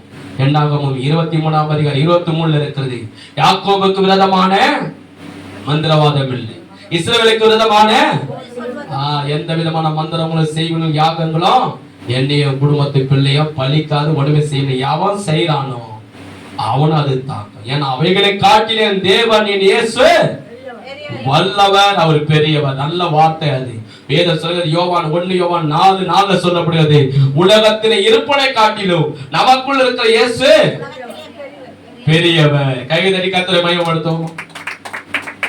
அதுவே நிறைய சாட்சி இருக்கு. இதெல்லாம் நான் ஆரம்ப நாட்களில் கிட்டத்தட்ட ஒரு 17 வருஷத்துக்கு முன்னாடி, 16 வருஷத்துக்கு முன்னாடி இங்க சபை ஸ்டார்ட் பண்ணேன். இதே இடத்துல பிறந்து வளர்ந்துருந்தான். எங்க தாத்தா காலத்துல இருந்து இதே இடத்துல பிறந்து வளர்ந்தான். இப்படிதான் பிரேயர் நடக்கும், ஆராதனை நடக்கும். இந்த சர்ச்சுக்கு பக்கத்துல ஒரு வீடு இந்த இந்த சபை, இந்த வீடு சொல்ல நான் சொல்றது ஒரு 20 வருஷத்துக்கு முன்னாடி. இப்போ புதுசா அவங்க கட்டினா, அவங்க நல்லவங்க. அந்த வீடு என்ன பண்ணுவோம் தெரியுமா? அந்த வீட்டுல ஒரு வெளியே வந்துருவேன், வந்துட்டு அப்படியே கையை வச்சு கோவமா இருப்பாரு, நான் ஜெபம் பண்ண எல்லாம் சந்தோஷப்படுவான்னு பார்த்தா இவர் ரொம்ப கோபமாகறாரு. சொல்லி கிட்ட போயிட்டு சொல்லு, என்னங்க ஐயா ஏன் இவ்வளோ கோவப்படுறீங்க, நான் ஏன் பண்ணணும், ஏன் இப்படி கத்துற, ஏன் இப்படி ஜெபம் பண்ற, ஏன் இப்படி ஆராதனை பண்ண, ஏன் பாட்டு பாடுற, ஏன் இப்படி சரி எங்காவது எங்கன்னா போய் பண்ணு. இல்லையா, எங்க அம்மா காலம் எங்கள் தாத்தா காலத்துல எங்கள் அம்மா காலத்துல பிறந்து வந்து எல்லாம் இங்கே தான், இங்கே தான் சபகதி தான் பண்ண முடியும், ஒரு 2 மணி நேரம் அதெல்லாம் பண்ணக்கூடாது. நான் எங்கே இருக்கிறேன்னு தெரியுமா, கமிஷன் ஆஃபீஸில் வேலை செய்கிறேன். நான் நினைச்சா இந்த கூண்டோடு எங்கே துரத்திடுவேன், அப்படி சீல் வச்சிடுவேன் அப்படிலாம் சொன்னார். நான் சொன்னேன் சரிங்க பொறுமையாக பண்ணுறேன் அப்படின்னு. ஒரு நாள் 2 நாள் இல்லை, பல நாள் வந்து நான் ஆராதனை பண்ணும்போது டிஸ்டர்ப் பண்ணியிருந்தேன்.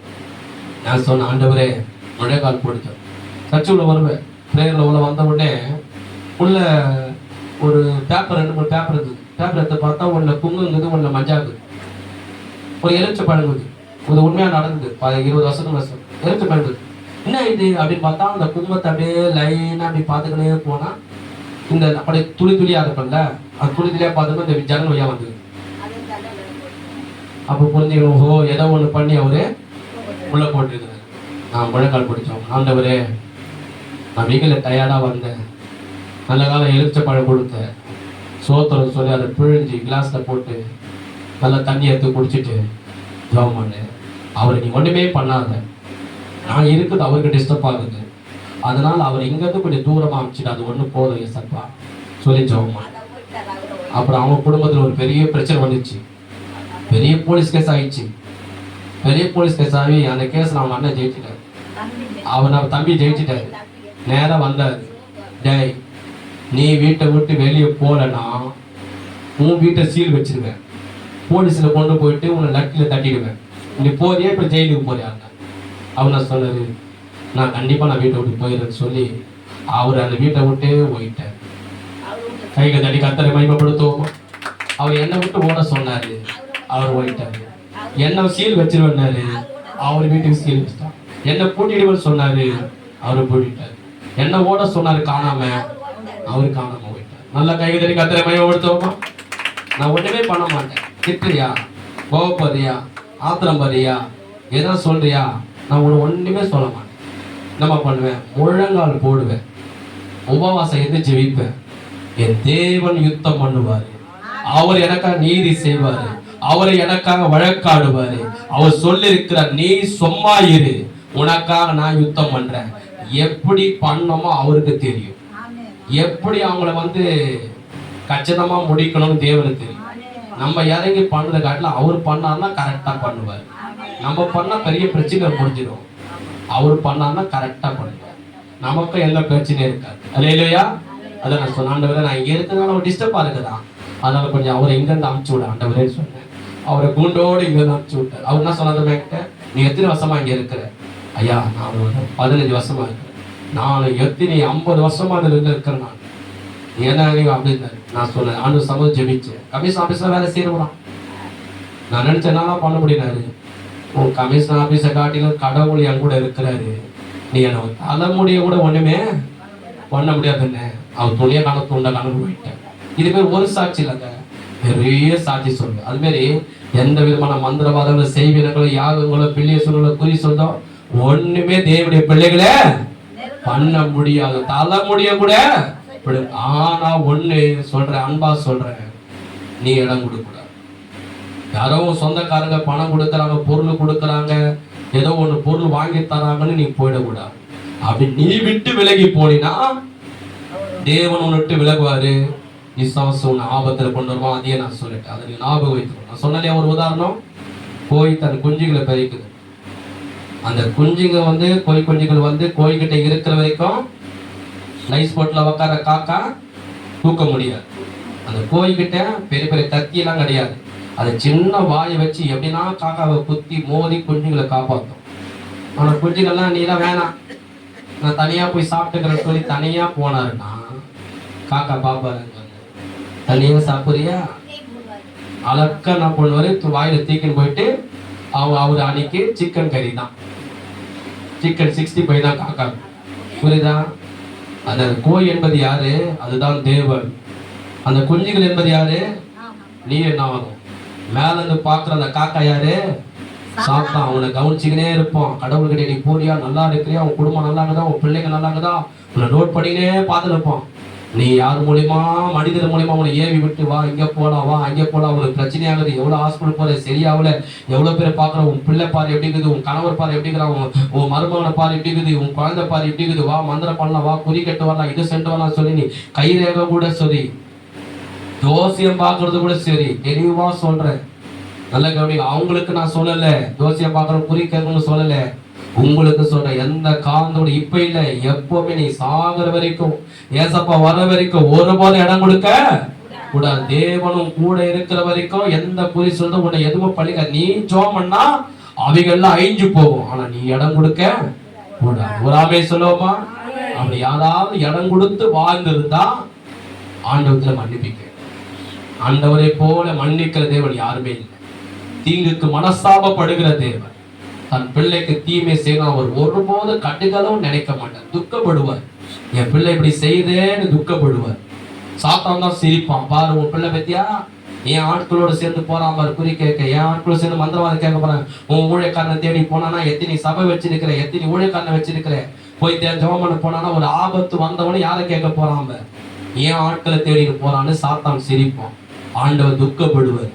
அதுக்கப்புறம் பிசாசு தன்னுடைய வேலையை கூட காண்பிப்போம். அது போல எவ்வளவு சம்பவம் இருக்கு. அதுக்கு தானே பண்ணக்கூடாது, இப்ப இல்ல எப்பவுமே இடம் கொடுக்க. நீங்க அப்படி போறோம் கூட போவாத, நீ சர்ச்சைக்கு வா, ஆண்டவர் இருக்கிறார், உனக்காக ஊழியக்காரர் இருக்கிறாங்க, அவங்க ஜெபம் பண்ணுவாங்க, உனக்கு நல்லது நடக்கும், நீ வா, உனக்கு தீமை ஏற்படும், அது வேண்டாம் நீ வான்னு சொல்லி நீங்க சொல்லி ஆலயத்துக்கு கூப்பிடணும். அவங்க பின்னாடி பணம் கொடுக்குறாங்க, பொருள் கொடுக்குறாங்க, அதை கொடுக்குறாங்க, இது கொடுக்குறாங்கன்னு சொல்லி ஓடினா பின்னாடி உன் உயிருக்கே சாத்தான் வேட்டி வைப்பான், உன் குடும்பத்தையே அவனுக்கு தலைக்கு ஆக்கிடுவான். ஞாபகம் வைத்துக் கொள்ளுங்க.